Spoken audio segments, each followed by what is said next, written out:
Welcome to Ancestral Food Alchemy Radio Hour, a place where we weave together the ancestral ways of food with the modern times we reside in. I'm your host, Liva Vino, and today I am here with Tovia Safford, postpartum doula and herbalist.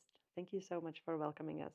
Thanks so much for having me here. Yeah, it's such a pleasure always to speak with you and learn a little bit about you and the knowledge and wisdom you share. Thank you.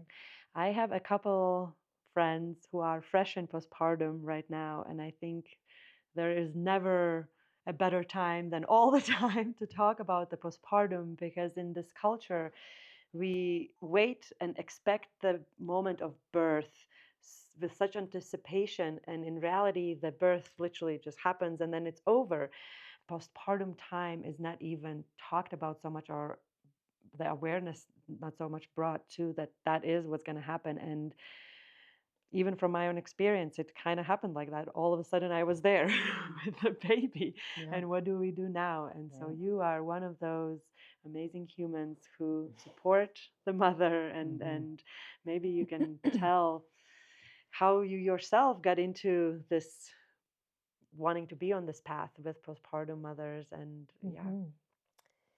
Yeah, well, it very much came to me. I had been studying herbalism and holistic medicine and yoga and all different things. And when I was pregnant with my son, I was studying with Dr. Vasant Lad at the Ayurvedic Institute. So Ayurveda was a very big part of my lifestyle. Excuse me. And we were living in Asheville, North Carolina at the time, and my teacher, Martha Isha Oakes, reached out to me and said, "Hey, would you mind giving a foundational Ayurvedic class to these midwives in your town? And then I'm going to come and teach an Ayurvedic postpartum protocol." And so as it happened, the midwives were like, "We're far too like overwhelmed with everything that we have to learn. So we can't really take on like the education of a whole nother protocol," which was eye-opening and very real, like a midwife has a lot of responsibility and things that they're focused on. And of course they'll come and they'll check in on you and mainly check in on the baby. Have they gained weight? How are they latching on? All these, questions. But there really, like you say, is no conversation or understanding of just how complex and tender and beautiful nurturing a mom, in a certain way postpartum. So I felt very, very honored. She came and actually lived with us. Oh, wow.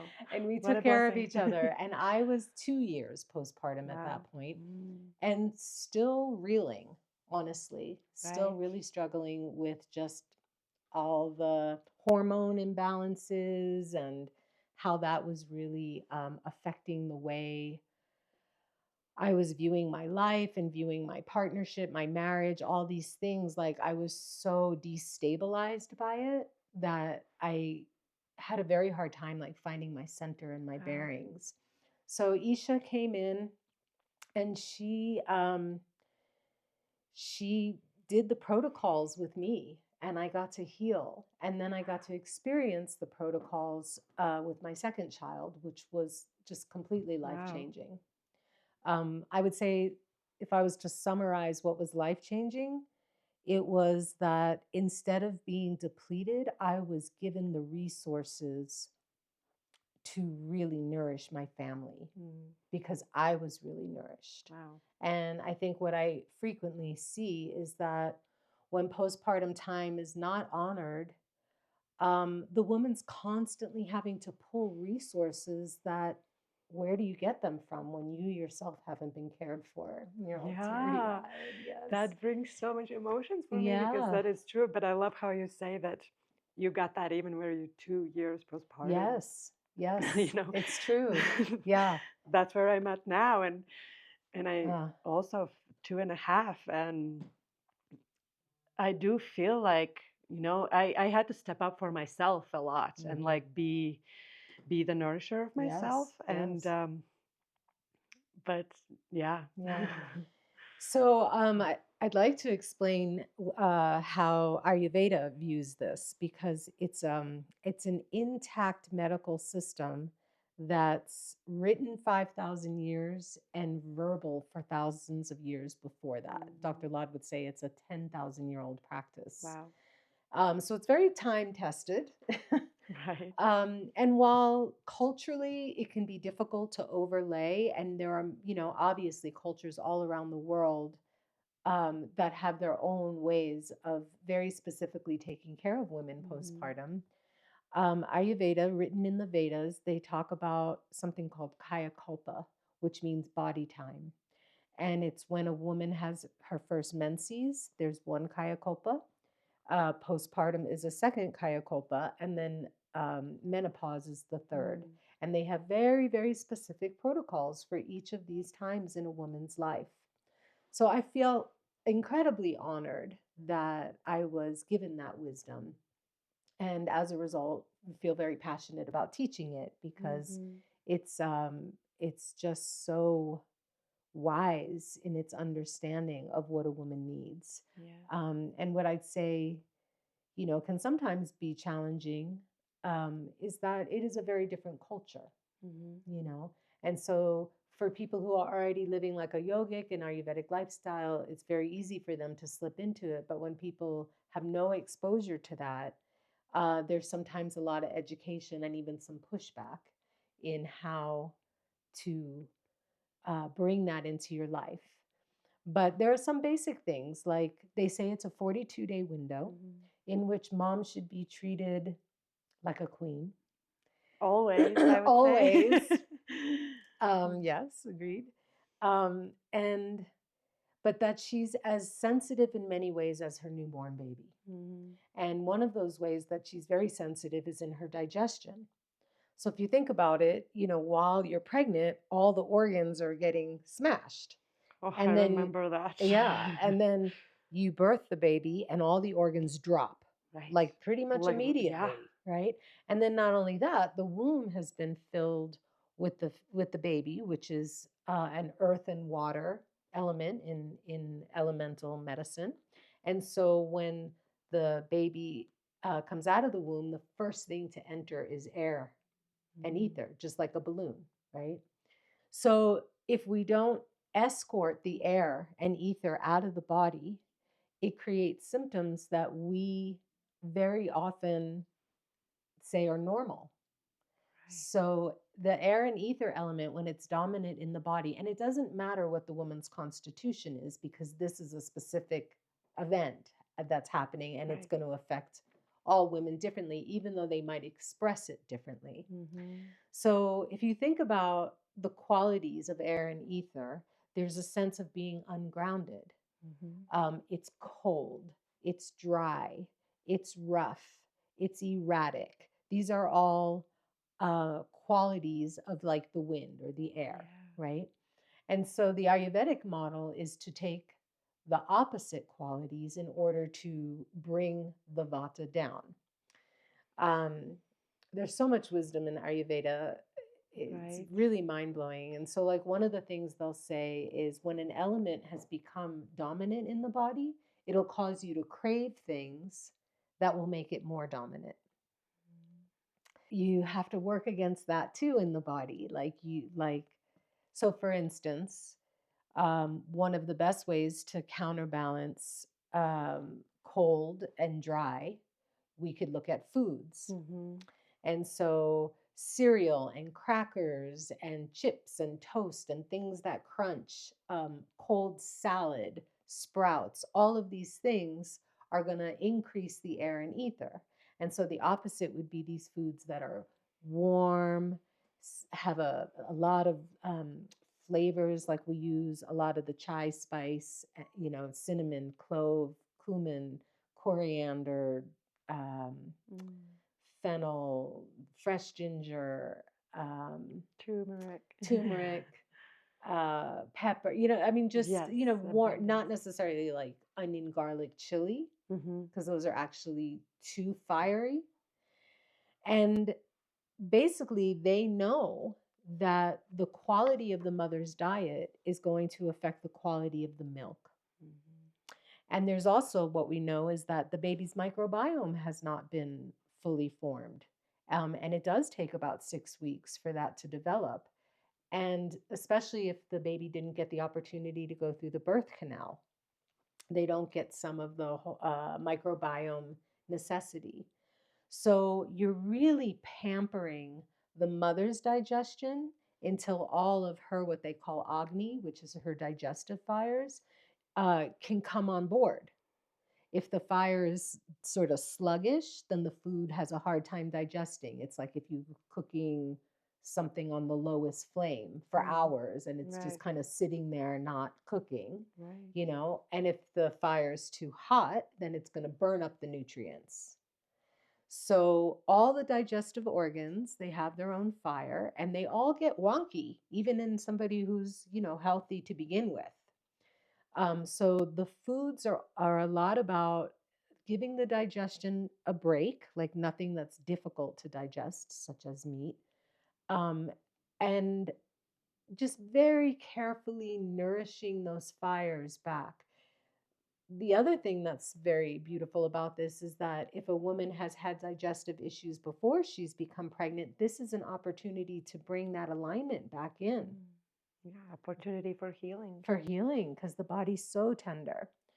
And then the quality of the milk. So if the milk is too rich or it's filled with too many things that are aggravating the air, then typically, I won't say typically, it's possible that the baby gets colic, which is a real heartache to go through because it's hard to bond with a child that's just screaming uncontrollably and unconsolably. And it's very hard to turn colic around once it sets in. So taking that 6 weeks to really pay attention to the diet is beneficial on just so many levels, And then the second aspect about it that's really beautiful is, so typically in India, we'll say, the woman would be left in a room that's only candlelit or lit by a ghee lamp, which has a very special kind of light. And they would be like a group of, grandmas and aunties that would come. They would take care of the house. They would cook her these specific foods, and they would give her what's called abhyanga. Abhyanga is oleation therapy, and it's the administration of 3 ounces of warm sesame oil in a repetitive pattern. And so that takes care, you're bringing warmth, you're bringing oil. So again, you're bringing down the dry, cold part. And because it's the same exact massage every day, you're bringing down the erraticness. Yeah. So other symptoms would be like having a hard time sleeping, feeling very ungrounded, not having a good appetite, not digesting well, not having the nutrition that the hormones need to rebalance themselves. So all of these are common postpartum issues that are all totally avoidable if one can dedicate 6 weeks to just staying quiet and taking the time to be nourished that way. But we need people to nourish them, to learn how to nourish them. um, the other thing is that they say that it is a time in a woman's life when she is the most open to the universe, like she's just brought through a being from the mystery and she's connected to that mystery. And if she can just be quiet and not be running around and not taking care of everyone and everything, or even herself for that matter, that there's this opportunity for very deep connection with the spirit world. And that, in terms of motherhood, is such a strength, like when things get hard and you just know you have this connection and resource to divine love. Yeah. You can draw on that when things are hard. Yeah. So much information there and wisdom and just appreciation for these cultures and Ayurvedic and Indian culture who has this deep understanding really of this time. Like I just honestly like wish for every mother to have that.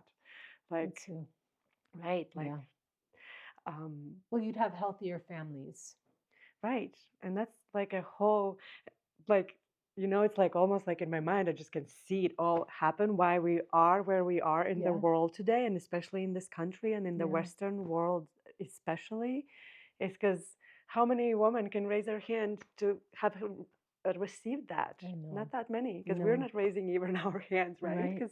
Because that is so true, and it makes me so sad. Yeah. It Yeah. makes me so sad, and I think I've noticed that it can often lead to a lot of marital issues of because course. everybody's in lack. Mm-hmm. And mom needs more, so the demands become more, and then the father feels like they can never fulfill those demands, which they cannot, Yeah, because exactly, which they they're cannot. supposed to go and provide some stability and whatever that looks like. I don't want to Mm-hmm. like generalize our Of roles in this course. day and age, but typically the man's making sure that all the material part is nice and set, and that there's some protection, or let's say a creation of safe space. Mm-hmm. Yeah. um And exactly, and that's, I think, also another thing in this culture. It's like we're so disconnected from our families. I, for one, am from fully another part of the world, and I didn't even have the opportunity to have my family here. mm-hmm. And and that happens a lot in this country too, because people move from Yeah. state to state. Yeah. And like in India, for example, that is such a common knowledge and tradition and behavior to be with your family Yes. through most of the life. Yeah. And so it's just like And you now said, you it's a have different parents culture. come, and sometimes it's more stressful. Right, you exactly. know Exactly. yeah. And the other, the part culturally that I have struggled with is that it requires an exchange, right? Like, for me as a postpartum doula, I'm one person showing up multitasking for 5 to 6 hours. And I'm not in a position where I can just offer that for free. Of So course. then it becomes that like only people who have access to some kind of money get to receive this care. And that has never felt right to me. As well. Yeah. And we've worked around it. There's a history of working around it and finding ways to fundraise from the community so that women could receive care without having to pay out of pocket themselves. And like you said, insurance is starting to pick up on the need for it. But you could go to any OBGYN and say, where do you think you see the most issues in mothers? And they'll tell you, oh, definitely postpartum. Right. Yeah. Yeah. Because it's just, especially for new moms who never had a baby, it's just so, it's a whole new world. Yeah. And it's such a fragile and just tender place. Well, and it's interesting too, because you're making me think like, I know as a new mom, and I see this in new moms, you have to embrace a sense of being like a warrior. Like, you're Yes. going to go through something intense. So there's all this buildup of like being strong enough to be able to surrender to the Mm-hmm. process, to get As through, well. this incredible thing that we do as Mm-hmm. life bringers. And so then to be able to switch the mentality to now being receptive, to now being tender, to now being still, to now being quiet, which are all like the yin qualities, Mm-hmm. And so I had never really thought of it that way, but it's just this beautiful opportunity as a woman being initiated, whether you think it's an It initiation, is. motherhood, Mm-hmm. that you have to find that yang to get through it. And then you have to surrender to the yin in order to like really be able to ask for help Yeah. and to receive help, and to hold a boundary for it too. Like, this is a container. A lot of times people just want to come and flood people with like all the joy and the celebration, and while that's also just a really beautiful part, it's not always appropriate for a woman who's just given birth, especially if it's her first, or especially if it was a difficult and challenging birth. You're not Mm-hmm. ready to party. Yeah. Or you You even like face family Yeah, members or or talk friends or about talk it. about it. Yeah. Yeah. Yeah. Yeah. That is truly, truly so much. And yeah, just like I said, wish every mother could have that and It's even afford a postpartum doula yeah, if that's what it has to be. yeah. Because having someone to care for you is it's really needed. And I mean, like there's cultures, right, where I know in Indonesia, it's in the culture you don't put baby down for 3 months on the ground. It's Mm-hmm. like almost bad Mm, luck. It's like mm. the baby is still coming from, Elevated. yeah, it's coming still from the heavens, and you are still the bridge holding it. And it's like a special celebration Mm, when they're put on the ground mm, or on the bed for the first time. mm-hmm, And I mm-hmm. remember reading that and was like, wow. And again, and we're in a culture where moms are told you're holding your baby too much. Yes. Or you're going to spoil them if Gonna you're there spoil for them. their every need. Right? I have been told that when I've my had to baby was 2 months old. stand up for that Yeah, myself with my yeah, own family. Yeah. yeah. It's Even the demonizing of nursing. yes, You know, like the past a liberated, certain age. independent woman doesn't need to nurse her baby, you know, like there's other ways. And it's like, yes, that is true. And sometimes a baby's not latching on well, or there's issues where, you know, you can't nurse or the mother's just really struggling with it, you know, but to not allow it to just be the norm and the natural process unless something is different, right? Yeah, Unless there's a situation, same like birthing, you know, why or dying, you know, can we leave it to its own mystery and its own process unless we need to intervene? And then how wonderful that we have all the medical intervention to save lives, yeah, you know? But to now it's becoming like pushed as like the thing to do without looking at what we lose, truly, you know? And truly. that saddens me. Yeah, It really does. yeah. It's like robbing us of a birthright. It truly is. It truly is robbing us because it fully is the way to show the life, like uninterrupted, Yes, and to trust and it. to It's been trust going on it. for as long as we've been here. Yeah, Why do we think we can't trust it anymore, you yeah, know? And certainly there's more complications, you of know, course. with all the chemicals in food and EMFs and all these things. I think, you know, I just in my practice of like 27 years now, um, you can see how with the coming of technology and sort of the modern conveniences, it is becoming more and more difficult to birth naturally, Right. becoming more difficult to not need intervention because we're not living in a natural world, Exactly. I you actually know? read this somewhere that if a mother is having a C-section and then her daughter is having or it's C-section, it's very possible that that next It'll generation keep going that way. they won't just be able to birth anymore. Yes. And And I what control that gives. what control that gives, and I think the patriarchy, right? Like it's almost Yeah. it's like so visible with the AI and everything how they want it to become such a robotic Yes. experience. They want, yes, they want more control. The Hmm. patriarch has always wanted more and more and more control over women, women's bodies, the earth, the processes, and yeah, I think it's going to be an important movement for us to hang on to what is natural and to find what is natural and to. I've spent my life having to protect it, you know, having to defend my right to just do things naturally, Yeah. you know, and to push the narrative, you know, like there are I many times have had people in my community be like, you're pushing this too far, and I'm like, I'm not. I can feel that this is fine, and if it's not, I promise I will get help, you know. um we can walk both worlds, and we Truly. should walk both Yeah. worlds, you know. Yeah. Yeah. The returning back to the nature and turning back to the ancestral ways, it truly is the future. Yeah. We Yeah. with everything what's To our happening health.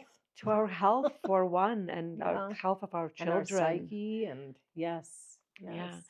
And so maybe we can, yeah, turn to a little bit about the herbs because you are so knowledgeable with the herb world and the ancestral plants. Yeah. And what can you say?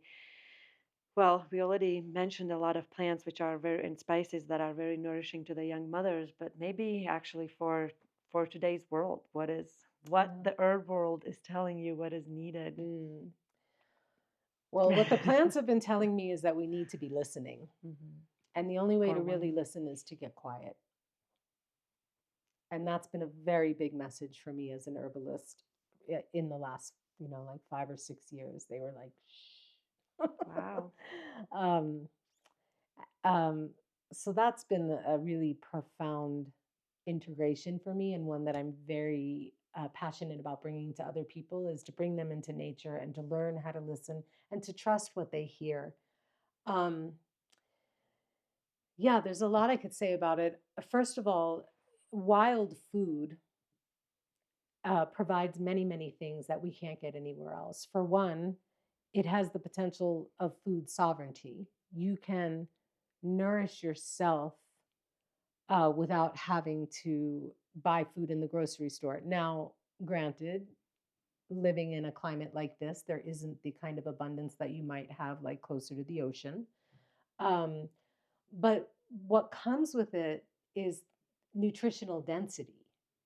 So, for instance, a simple example would be, instead of needing oranges and citrus that are traveling from a completely different part of our continent because we need vitamin C, or buying, bottles of something that are getting shipped and purchased through something and come in a plastic bottle and you have to keep ordering it, the pine needles are full of vitamin C. Right. And the rose hips are full of vitamin C. And drinking that every day would be more beneficial than any other way that you could purchase vitamin C. Right. You And know? plus it comes from the environment we are in. Right. It's the And same. it's Yeah, abundant. it's so abundant. And it's delicious. So there you have a free, nutritionally dense resource. And then there's also this piece that I've been tuned into about the epigenetics of things. Okay. So the epigenetics, for people that don't know, is this understanding that the DNA and all the cells in our body aren't just a blueprint of something, but they're also equally, if not more so, responding to uh, the constantly changing environment. And so, if you are never eating anything from the wild, you are missing out on a complete epigenetic spectrum Wow. that our ancestors did for thousands and thousands of years, you know? Yeah. And so, even just like every time you walk past a pine tree, just, or a juniper tree, just taking a little bit and you don't have to be consuming copious amounts. There's information that's given to the body that you couldn't get any other way, Yeah. and that we don't yet even have a full understanding of, you know. That's so beautiful. And I love that, especially like I noticed I do that myself. Like I like to nibble on nature Yes. and how my daughter has picked that on and I fully Yeah. allow her Yes. because exactly that's what Yes. we're supposed to do. And what you just said, it's so true. No one, no, at not any other time have we eaten more processed foods than ever. Like even And our imported. imported. I mean, you can still go support your local grocery store and be buying organic and not be supporting a chain. And you're still buying food that was picked weeks ago, shipped through, the use of petrol, on and on, like. Truly, on and on. And I'm grateful for it. I Right, want and to say that exactly, too. I mean, I exactly. love that luxury. Yeah. I'm certainly not just existing off of wild food exclusively, but it's like, yeah, integrated in.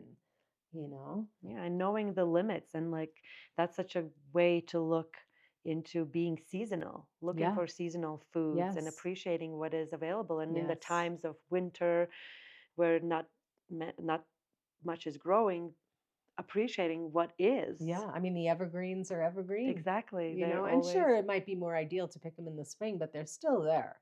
They Yeah. still have their taste, their flavor, the volatile oils. They have it all still. Yeah, that vitamin Yeah, C. yeah, it does get you into the seasonal paying attention of things. And people always have this hysterics with both wild food, all wild food, about it being poisonous. Um, in fact, it might be 2% of what's out there, depending on where you live. Obviously, in the Amazon, it might be much Yeah. more, but um, all you have to do is learn those few poisonous things To avoid them. and then avoid them. And poisonous usually won't kill you. It would make you very sick first, unless you were like really eating a lot of it. So, the hype around it is, Well, truly, and it's most of just, and most of the times those poisonous plants are somehow they're purple or bright yeah, red. they tell They you, tell you they don't, especially if you're listening. especially if you're listening. And I think that like just brings a good point to why they are saying these things is the same as like birth, like making Mhm. birth into this dangerous Right, experience right. A and need for medical need for assistance no medical matter what. assistance. Yeah, Yeah. yeah. It's Yeah. But that movement is growing too. Like I find way more people are interested in this way of Mhm, thinking now than they were when I was, learning, just mhm. learning. We had a much smaller pool of teachers and people that were into it, and it's really blossoming with each generation, Well, that's good to hear. and culturally it's really the Western dominated cultures that have lost their connection with herbal medicine. The rest of the Yeah, world has not. And right. maybe they want modern intervention, but they haven't completely thrown out, like in China, they'll work Chinese medicine and modern medicine work together Hmm. without any tension, Yeah. and India too, so there are huge populations that have proven that it's totally fine and necessary. Um, Yeah, and that's I think a way Western medicine is pushing it, like not even acknowledging these cultures in so many ways, right. because that is It's primitive. it's yeah, and it's scary Right. and that can like go into a full another subject, right? Yeah. How the Western and colonized culture are in so many ways, yeah, deprived of their own culture, and that's why I don't even really Mm, know what that means. There is mm, this like unrootedness, yeah. and it's Well, and I feel like, when I talk about listening to plants, there's a whole elaborate process that comes with that, which is decolonizing the mind. And what I like to more refer to and keep hearing this expression, rewilding. mm, Rewilding ourselves because we get to really see how our thoughts have been conditioned of like, oh, is it really okay to eat that? Or, oh, that's an invasive species. Or, just all these thought forms that get, just evaporated when you're really in relationship with the plants. And you can really see like how the mind just has all these little categories of, good and bad and right and wrong. And the plants don't you mm, know and you have to learn those nuances. Certainly you could eat too much of anything and make yourself yeah, sick. That's true in the plant world, and it's true of a box of cookies. I mean, it doesn't really matter. But I feel like one thing that I'd like to go back to is to talk a little bit more about the foods or the things that are beneficial and the things that are not beneficial during postpartum time, hmm, because this is something where many people may not have access to the abhyanga, the daily oleation therapy, but they do have some control over the foods. And so we were talking about meat as the first one. So there are many cultures that use meat as a postpartum food. What I've seen is that they tend to be like a bone broth, hmm, and not necessarily a steak or a hamburger. And they'll have lots of herbs cooked in it and lots of vegetables, and it's still very well cooked and rich with nutrients. And so that has, for me, become an exception for women that just don't feel like they can go completely vegetarian, hmm, which is typical of Ayurveda. yeah, It's a vegetarian protocol. And I do like to point out that, India is one of the most populated and oldest cultures on our planet, and Hindus are vegetarian through their entire lives, strict Hindus, not even eating eggs. mm, And they're not unhealthy people by any means. right. I think it's also because the climate they live, it kind of like supports them as well. That's true. And Well, maybe like in more Nordic countries, well, but like North India is it gets cold. cold. It's not a warm tropical or Hmm. desert region. Right. Yeah. So it's really, you've got all the regions there, Hmm. And they do a lot of dairy and milk because Hmm. the cow is sacred. And so the whole relationship with dairy and milk is very different than our culture. Yeah. So, all right, I'll go back to that Mhm. because that's a big piece of it too. Okay, so the reason that meat can be problematic is that it actually supercharges the milk. It's such a potent, powerful thing to eat the flesh of something else, or even an egg, which could be, it's going to become a whole chicken. Yeah. There's so much nutrients packed in that it turbocharges the milk, and you get a baby who's like wanting to run a marathon and doesn't have any control over their body. Wow. So that's something that we watch out for, and something, why I really try to discourage moms from, if they can, avoid them for 6 weeks. You're not Yeah. talking about forever. Right. Um, but again, if it's just like, no, my body needs that protein and I just don't feel satisfied, then going with chicken broth and bone broth and not having as much of the actual flesh is often plenty, to satisfy that. And it's not challenging this digestive system that we're talking about. I mean, Right. try to digest some meat after, Yeah. It's doable. I did it. I Right. didn't know Yeah. any better. Me Yeah. too, Same. Same. Yeah. So it's not saying, a taboo of it. I'm just explaining like why And if someone the can start philosophies are. like this from the beginning, Right. it's such a beautiful way. Yeah. So the proteins that are favored postpartum are yellow split mung with rice or red lentils with rice. That makes a complete protein. That's been a basic tried and true food, in the Ayurvedic system. It's nourishing. It's a complete protein. It's the highest vegetable protein that you can get. Wow.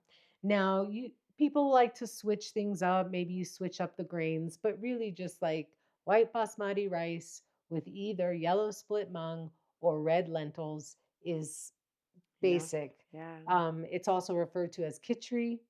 So it also helps the body to like detox all the product that accumulates in the mother's body through pregnancy and birth. I mean, there's all kinds of processes that have happened in the body where it can't eliminate the waste that Wow. well, Yeah. and the excessive hormones of the birthing process. So it helps alleviate a lot of that. We use lots and lots of vegetables, but they're cooked, not raw.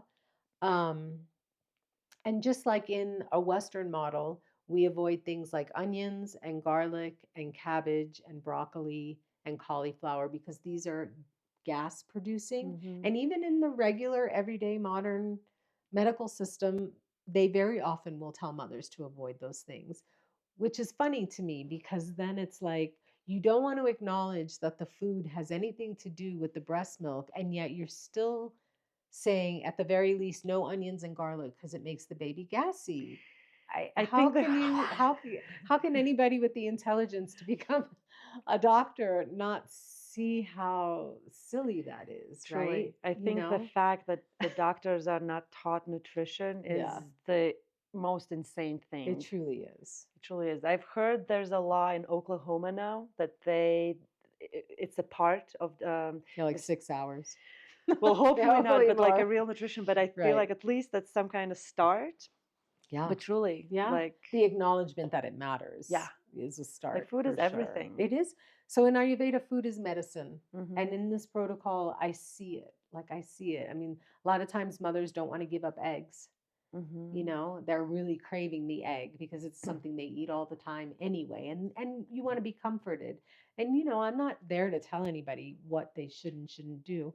And inevitably, the baby gets fussy, just can't settle. And there's many reasons that babies are fussy. So you can't just say, well, it's just this or it's just Right. that. It's the But egg. yeah, but over a number of, I've had over 100 clients, and you do start seeing some patterns. And some women, their digestion is so strong it doesn't matter. Some babies have strong digestion as well, so it doesn't matter. You can't, nothing's cut and dry. So lots of like baked yams and baked winter squash made into like soups. We use lots of coconut milk. The fruit that we make is stewed, so like stewed pears and stewed apples, and then you put a lot of rehydrated dry fruit in there, which has a lot of iron. Mm. The food is made fresh every day. We try not to do any frozen food, but sometimes you have to. Um, you also avoid nightshades. So like I Yeah. always think of like when you have a food tree, somebody always brings lasagna. Right. Right? And it's like you've got nightshades and meat and cheese and all these things. And while it's wonderful, it's very hard to digest, you know? And so I'll typically say, well, you know, let the family eat that and have somebody who's just making you dal, you Yeah. know? So in the protocol that I do, I show up and I make sure that there are two very rich snacks. Like an example of a snack would be, like I said, like stewed pears with figs, or stewed apples with like raisins and dates and figs and cranberries, and it's stewed so everything's like kind of mushy and it's Wow. served warm, and it has, you know, Spices in cinnamon it. in it Yeah. and nutmeg in it. We use a lot of ghee. I love Also, ghee. lots and lots of ghee in this protocol, which is clarified butter for people who don't know, and something you can make without much problem. Um, and then I'll make enough of like a big soup or a main dish that they'll have it for lunch and dinner, and then a dessert. So it's a big array. Like Yeah. you're giving them everything's yummy, everything's fresh, everything's well cooked, everything is abundant, so they can eat to their heart's content. You know, and there's all kinds of um, recipes. Isha had a cookbook. It's an e-cookbook, so it can be downloaded. I think it runs about $36. And it's on her website, which is called Sacred Window.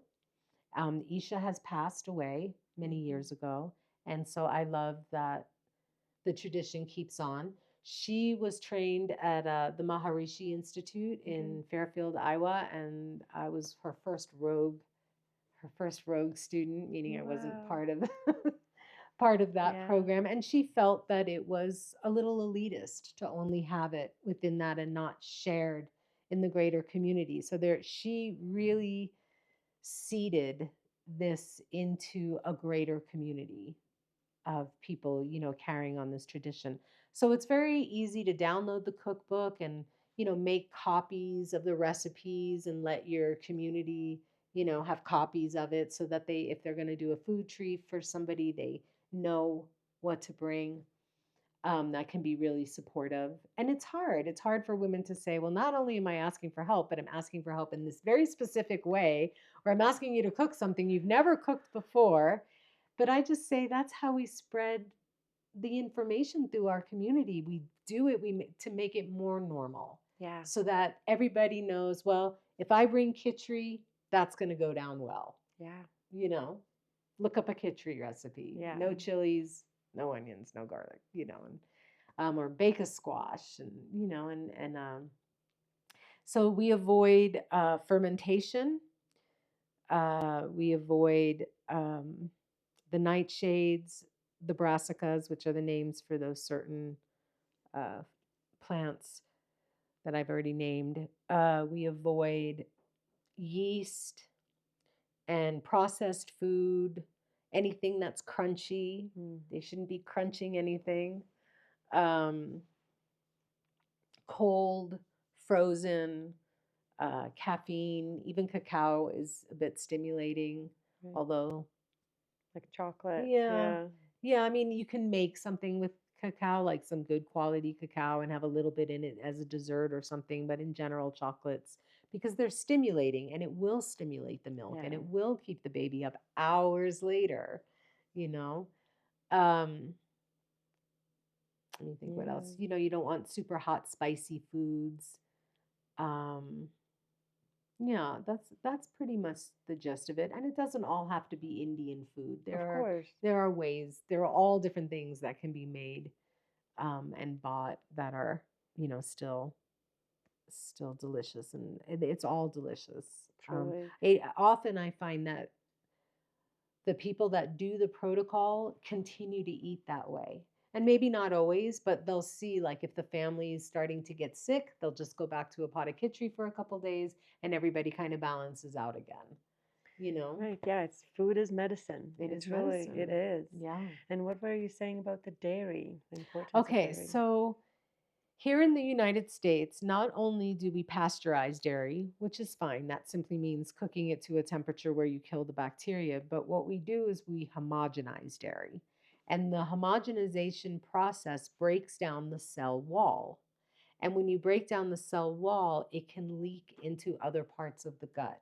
Mm. Okay. So many people who think that they have a problem with dairy may not actually be lactose intolerant, but what their body is responding to is the fact that it's old by the time you get it. It's usually cold. And if you think about milk and its source, it's never cold. It's Yeah. always body temperature, Right. the origin of Yeah. any milk. Yeah. And it's raw, yeah, raw. I think pasteurizing is okay. That's a whole other conversation because both are beneficial, but postpartum, you'd want to be more careful. And so we make a bunch of spice milk. We'll get raw milk that still has the cream on top because if the cream rises, it has not been homogenized. They homogenize milk so that it won't separate, Yeah. which is just not necessary. Truly. And it creates digestive issues. So you try to have access to somebody's, local raw milk, or you can get like the Amish will sell milk and you see that has the cream on top. And then we make these sort of chai-like drinks without the caffeine. Mm. Oh, and they're so nourishing and they're so good. And then there are certain cheeses that are okay, particularly cottage cheese and ricotta. Mm-hmm. So they're not very The aged, soft ones. they're not hard, and we spice them and we Mm. serve them room temperature or warm. So that's another, protein source that's part of the protocol and integrated a lot. I use it a lot, and you just can make such delicious things with it. It all sounds so good. It's I'm so like, good. wish someone brought me a No. cottage cheese right now with some Yeah. spices. Yeah. Most likely gonna make that Yeah. myself. Yeah. But yeah, that is what a beautiful way to nourish the beginning of the newborn and this new beginning of the motherhood and journey. It And truly is. yeah, and I feel like you're so blessed to have been part of so many of these journeys. Coming into a family's life and you don't really know them at such a tender time, um, it is a real honor. It's a real gift, and it's challenging. There's a lot of emotions that are high, and sometimes dad's falling apart, and you have to be there for them, or sometimes the mother or the mother-in-law is um, responding to their lack of care Mm. and not able. Some are so happy to see this mother getting something they didn't, and some are very like defensive about it. Wow. Like, well, I didn't do that. I was up and doing laundry and like really proud of themselves. Wow. And yes, great, you're strong, but that doesn't mean that everybody has to do it that way. Right, And exactly. really, if you go and dig down deep, you'll find that there are things they really struggled with, Yeah. and they struggled through it. And it's just hard to see that it could have been done differently.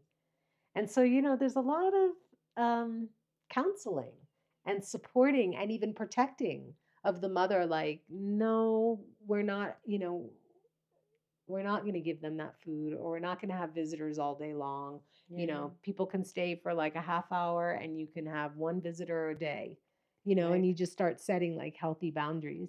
And sometimes mothers themselves, they become very restless because who stays home for 6 weeks, which is where the Abhyanga really comes in, because as soon as they receive the Abhyanga treatment, they're like, oh my God, I'm exhausted.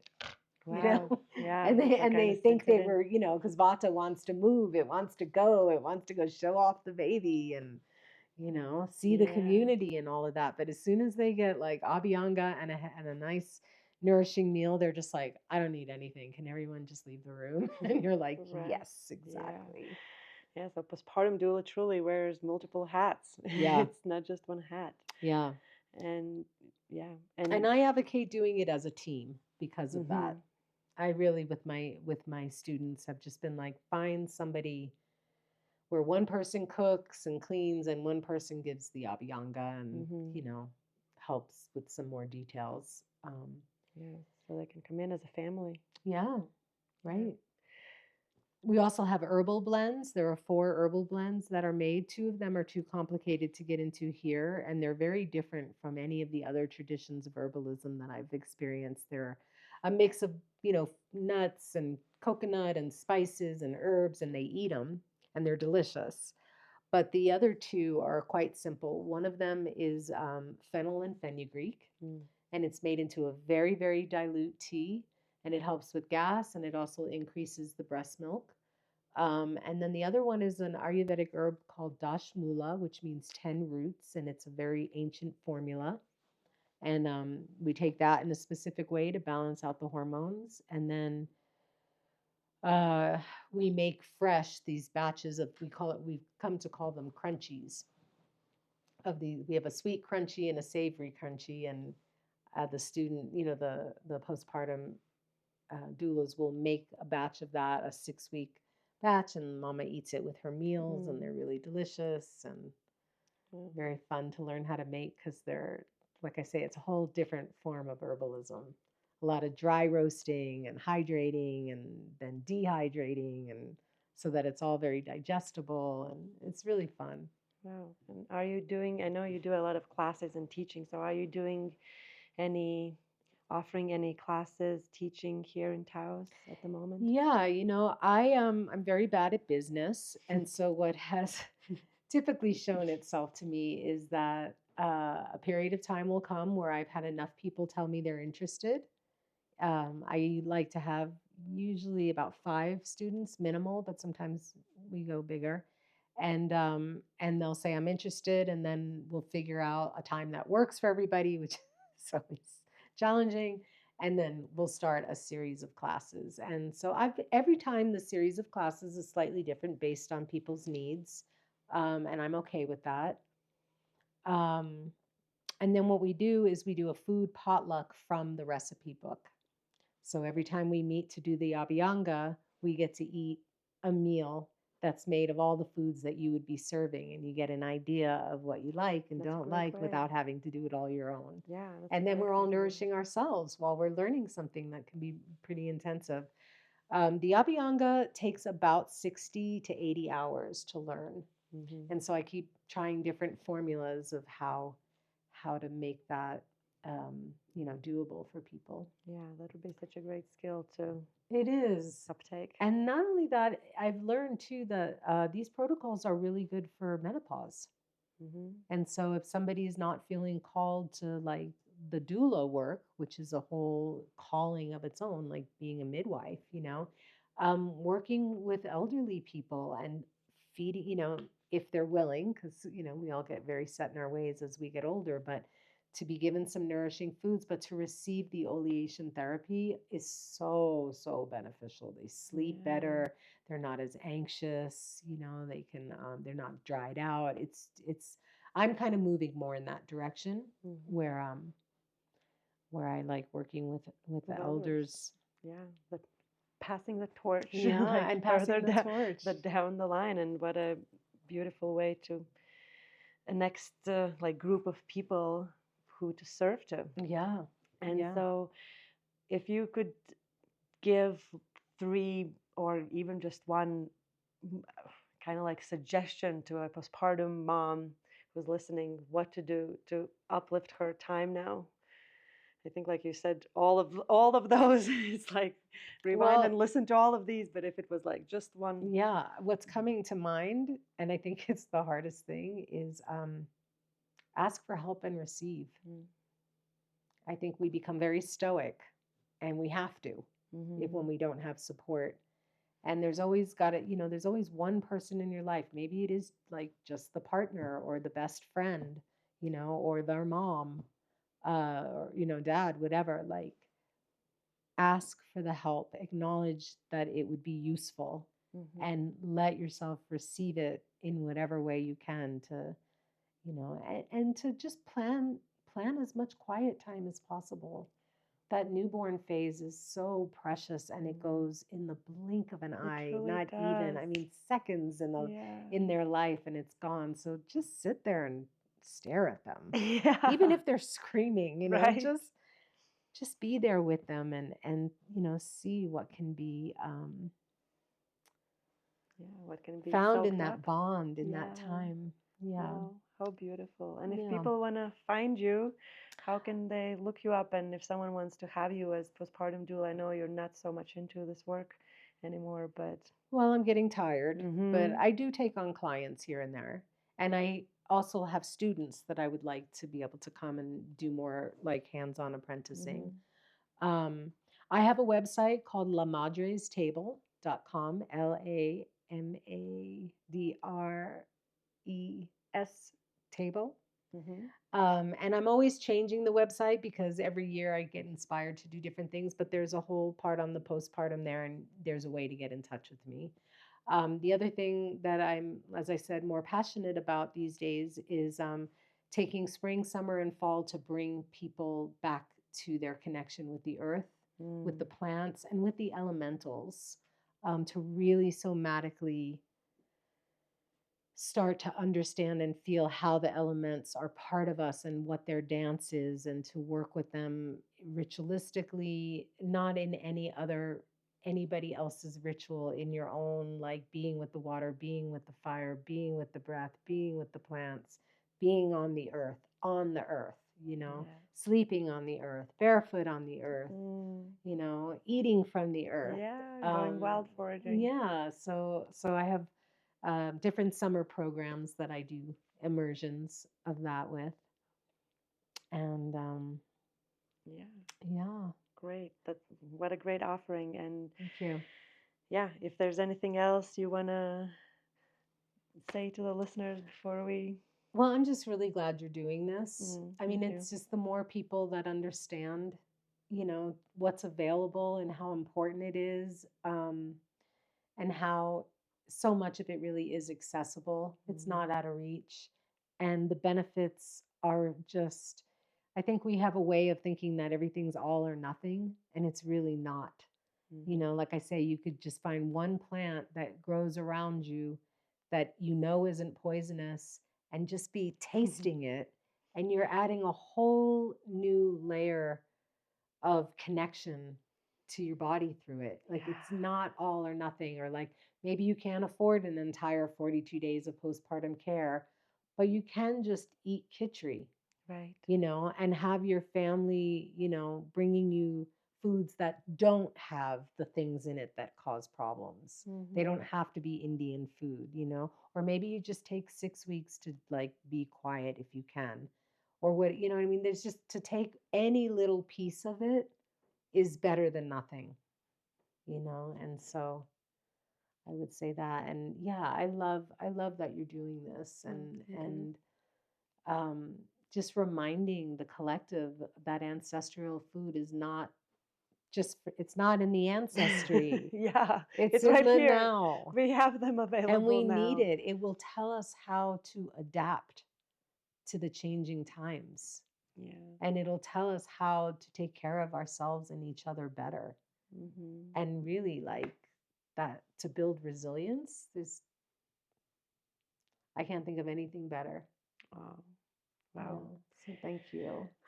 Well, And thank you. appreciate you coming Oh, truly. and asking me to share what I know, because I don't always know how to get it out there. Right? Yeah. Yeah. So we're Yeah. here to help each Thank other you. because your knowledge is truly so deep and rich. And Thank you. I just now learned so much as well, and Good. truly also got inspired by your story and saying, no, it's never too late for postpartum care. Right. Yeah, that brought me to tears. Yeah. Still is. So thank you Yeah. for that, and Yes. and everything you share and do. And Well, I'll have to give you an Abhyanga treatment. yes, thank you. Yeah. Yeah. Thank you so much. You're so welcome. Yeah. Yeah. Thank you. Thank you.